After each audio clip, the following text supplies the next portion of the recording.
ma'am, kilala po tayo. Ayun, magandang hapon po sa ating lahat. Ako po si Gablati, ang Rosario Solo Parent Coordinator. Naririto po tayo ngayon sa Barangay Malinaw Covered Court kung saan nagaganap ang last quarter payout ng cash subsidy para sa mga solo parent. Ngayon po, ang kinikater po natin ay District 1 kasi kahapon po ay District 2.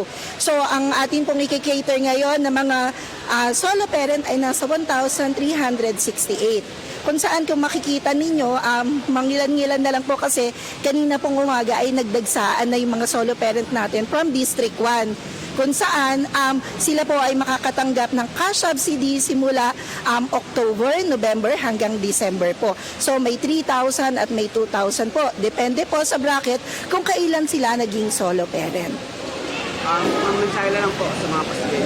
Ayan, mga kasolo, mga kapasigenyo, muli po, iniimbitahan namin kayo na pumunta na dahil hanggang ngayong araw na lang po ito. Nagsimula kami ng alas 8 ng umaga hanggang alas 3 ng hapon.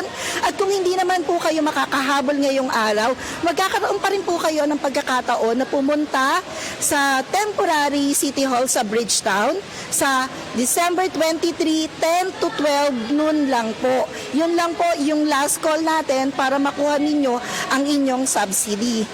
Maligayang Pasko po at manigong bagong taon. Maraming salamat po, Mayor Vico Soto and Council. Thank you po, ma'am.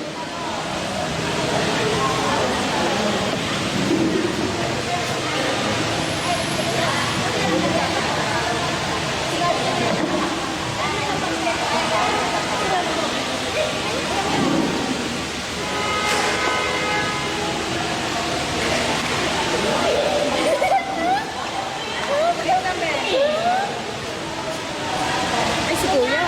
Live ba yan, Kuya? Live?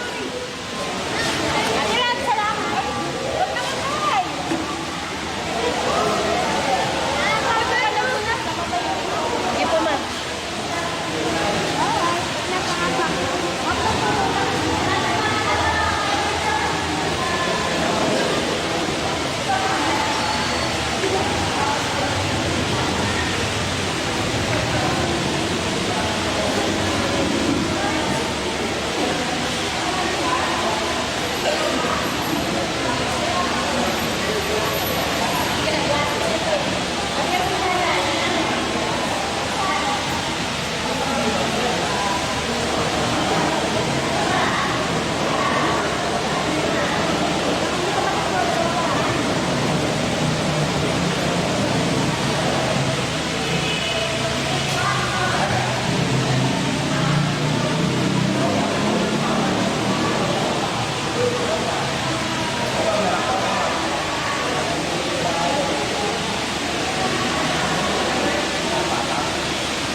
Hindi ma'am, pakilala po.